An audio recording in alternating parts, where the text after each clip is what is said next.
पाकिस्तान ने अमेरिका को हराया, बाबर फरहान का तूफान आया, T20 वर्ल्ड कप में लगातार दूसरी जीत से सभी को डराया। पाकिस्तान के खिलाफ यूएसए की जीत के बाद बदल चुका है T20 वर्ल्ड कप 2026 का पूरा पॉइंट्स टेबल। पाकिस्तान की टीम इस टाइम पे लग रहा है कि इंडिया को टक्कर देने के लिए पूरी तैयार है। इंडिया और पाकिस्तान का मुकाबला है, आपको भी पता है, हाई वोल्टेज मुकाबला है, मतलब mother of all rivalry.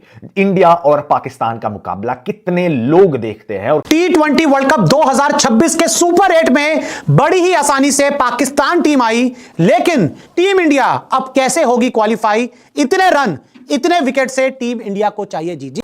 81 wicket लेकर तहलका मचाया, पाकिस्तान में खूंखार गेंदबाज आया, इंडिया को डराया। कौन है तूफानी? उस्मान। जी हां, उस्मान एक ऐसा गेंदबाज जो बहुत ही कम समय में पाकिस्तान की नई शान बन चुका है। पिछले कुछ सालों में जब भी इंडिया और पाकिस्तान का मैच होता था तो बाबर आजम की सबसे ज्यादा चर्चा होती थी पाकिस्तान की तरफ से, लेकिन इस बार नहीं है ऐसा। यह मैं इसीलिए बोल रहा हूं क्योंकि बाबर आजम से कहीं ज्यादा एक खिलाड़ी की चर्चा हो रही है और उस खिलाड़ी का नाम हर किसी के जुबान पर है, चाहे वो इंडिया में हो या फिर पाकिस्तान में हो। इस खिलाड़ी का नाम है उस्मान तारिक।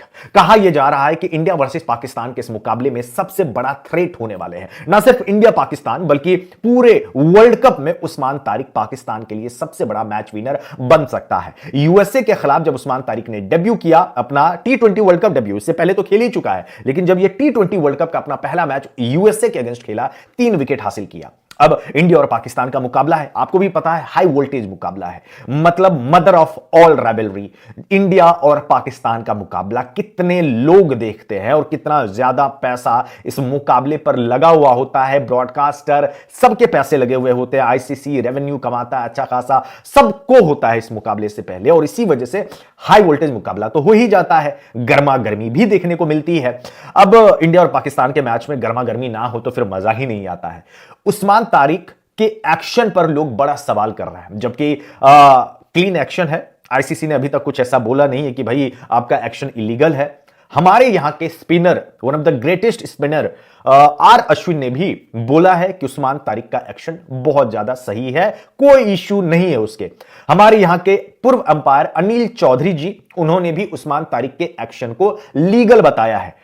अब अंपायर खुद अनिल चौधरी रह चुके हैं इंटरनेशनल के, ठीक है, और आर अश्विन खुद खेल चुके हैं इंडिया के लिए, इतने बड़े लेजेंड हैं। अब जब ये दोनों ने बोल दिया है लीगल है तो लीगल है, फिर उनके सामने हम लोग क्या है, मतलब कुछ भी नहीं है। अब जो लोग बोल रहे हैं कि इनका इसका एक्शन जो है इलीगल है, आई डोंट थिंक सो कि ऐसा कुछ है। अगर ऐसा कुछ होगा तो आईसीसी अपना देखेगा, लेकिन ऑलरेडी वो 2 टेस्ट पास कर चुका है, तो लीगल इलीगल ये वाली तो बात ही नहीं आनी चाहिए बिल्कुल भी। अब सवाल ये आता है कि हमारी इंडियन टीम, हमारे इंडिया के बल्लेबाज किस तरीके से उस्मान तारिक को काउंटर करने वाले हैं। भाई साहब 16 ओवर जो है ना, 16 ओवर पाकिस्तान वाले इस बार स्पिनर को डालने वाले हैं। 5 स्पिनर को खिला रहे हैं। सैम अयूब है, अबरार, उस्मान, शादाब, नवाज। अब ये पांचों से 4-4 ओवर तो नहीं कराएंगे, जाहिर सी बात है, करवा भी सकते हैं, लेकिन चूंकि शाहीन अफरीदी खेलेंगे, एक पेसर को तो आपको रखना पड़ेगा। मान के चलिए कि 16 ओवर की गेंदबाजी ये स्पिन की होने वाली है, और ये सबसे बड़ा इस बार एग्जाम होने वाला है ये हमारे बल्लेबाजों के लिए, टीम इंडिया के बल्लेबाजों के लिए। और सबसे बड़ा एग्जाम होने वाला है एक तरीके से टेस्ट। ईशान किशन, तिलक वर्मा, सूर्य कुमार यादव, अभिषेक शर्मा, शिवम दुबे, अक्षर पटेल, हार्दिक पांड्या, रिंकू सिंह, ये जो हमारी लाइनअप है ना, ये किस तरीके से वो 16 ओवर को टैकल करते हैं और किस माइंडसेट के साथ करते हैं, ये सबसे बड़ा इस बार का विषय है, सबसे बड़ा सब्जेक्ट है। सबसे ज्यादा चर्चा भी इसी बात की हो रही है। मुझे पूरा यकीन है कि हमारी मैनेजमेंट उस्मान तारिक को ऑलरेडी देख लिए होंगे। इतने टेक्निकल लोग बैठते हैं, आज के जमाने में कुछ भी कहते हैं ना, नामुमकिन टाइप का नहीं लगता है, क्योंकि आपके पास इतने टेक्नोलॉजी होते हैं कि सबके वीकनेस और स्ट्रेंथ, किस एरिया में बॉल डाल रहा है उसकी स्ट्रेंथ क्या है, सब कुछ आप पता लगा सकते हैं। ये पाकिस्तान वाले भी पता लगा सकते हैं और इंडिया हमारी टीम भी पता लगा सकती है और लगा भी रही होगी। बट फिर वही सवाल आता है कि जब मैदान में आप जाएंगे और जब उतना शोर शराबा होगा, उस टाइम आप कितने फोकस्ड रहते हैं? क्या आप गलत शॉट खेलेंगे या जो शॉट खेलेंगे वही सही सिलेक्शन होगा? क्या आप उस गेंद को बाउंड्री के बाहर भेजेंगे? और अबरार अहमद, मोहम्मद नवाज, इन लोगों को किस तरीके से टैकल करेंगे? उस्मान तारिक, मैंने पहले भी बताया था, मैंने वीडियो बनाया था, जब उस्मान तारिक का सिलेक्शन नहीं भी हुआ था तब भी मैंने वीडियो बना के बोला था कि अगर यह बंदा T20 वर्ल्ड कप में रहेगा, ये बाकी टीमों के लिए खतरा होने वाला है। ये तो अभी ग्रुप स्टेज के मैचेस चल रहे हैं ना, अभी ग्रुप के मैचेस चल रहे हैं। मैं आगे के लिए भी बोल रहा हूं, जब साउथ अफ्रीका हो या न्यूजीलैंड, जो भी टीम के साथ मुकाबला हो, मतलब चाहे नॉकआउट में हो या फिर अगले राउंड में हो या फाइनल में हो, खैर वो अभी दूर है वो टाइम, तो इसमें उस्मान तारिक को कैसे किया जाएगा टैकल, ये सबसे बड़ा चैलेंज होने वाला है। एंड आई होप सो कि हमारी टीम, हमारा मैनेजमेंट ये सब कुछ प्रिपरेशन कर रहे होंगे। यूएसए के अगेंस्ट मैच में उस्मान तारिक की बेहतरीन बॉलिंग परफॉर्मेंस के ऊपर गुप्ता जी का ट्वीट आया है। गुप्ता जी कहते हैं कि the first look at Usman Tariq and he is a good T20 bowler, Indians would be watching him and his variations closely. तारीफ कर दी गुप्ता जी, गलत लिख दिया आप। आपका ट्वीट इस तरह बनता था कि आईसीसी वाले फेवर कर रहे हैं पाकिस्तान को कि एक वट्टा बॉलर को भी उन्होंने जायज करार दे दिया। मतलब जिस किस्म की आजकल आप पाकिस्तान से रिलेटेड बातें कर रहे हैं, तो मैं तो इस तरह का ट्वीट एक्सपेक्ट कर रहा था आपसे कि ये वट्टा बॉलर है, आईसीसी वाले मिल गए हैं पाकिस्तान से, ये भी कोई डील का पार्ट है जो कि अभी हुई थी, ठीक है। उसमें इन्होंने आईसीसी वालों को कहा कि हमारा बॉलर क्लियर करो, आईसीसी वाले मान गए हैं। कुछ इस तरह कर के आप कहानी डालते, आपने तो सीधा तारीफ ही कर दी। Gupta ji are you okay हैं? निखिल भाई को कहूं आपका पता करने हैं? चलो खैर, thank you so much Gupta ji. पहली बात तो ये है कि इंडियंस में मैं आई डोंट नो, वो लिखा तो हुआ डर का माहौल है। डर का माहौल तो I won't say, they got a good batting lineup जो कि स्पिनर्स को अच्छा खेलती है, but at the same time Usman Tariq को इस मैच में से लर्न करने को बहुत कुछ मिलेगा, क्योंकि it would be the very first time कि उस्मान तारिक एक बड़ी तगड़ी किस्म की बैटिंग लाइनअप के अगेंस्ट बॉलिंग करेंगे। तो जब आप ऐसे आते हैं ना सिचुएशन में कि जहां पर एक से एक बढ़कर तगड़ा बैटर आपके सामने आ रहा है, क्या खब्बा क्या सज्जा, मतलब क्या लेफ्ट हैंडेड क्या राइट हैंडेड, तो उसमें एज ए बॉलर आपके पास लर्न करने के लिए बहुत कुछ होता है।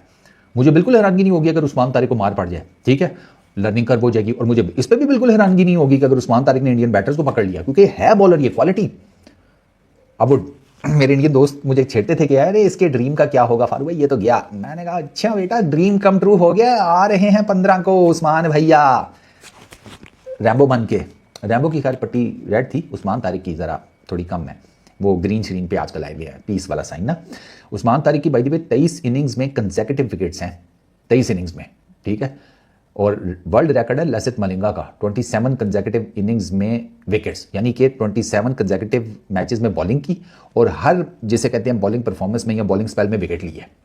तो लसित मलिंगा का जो वर्ल्ड रिकॉर्ड है वो 27 इनिंग्स का है, उस्मान तारिक इज और 23। 4 और इनिंग्स में विकेट्स ले गए तो लसित मलिंगा का रिकॉर्ड बराबर कर देंगे, 5 में ले गए तो रिकॉर्ड तोड़ देंगे।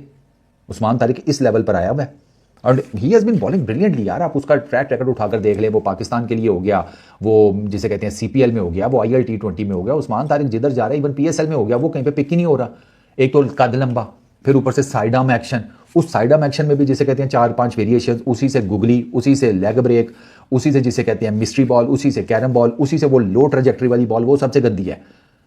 उस्मान तारिक की वेरिएशंस में सबसे गंदी वेरिएशन वो वाली है जो ये साइड से फेंकते हैं, जिसमें एक तो ये बिल्कुल गेंद का पेस किल कर देती हैं और ट्रेजेक्टरी होती कोई नहीं है गेंद की।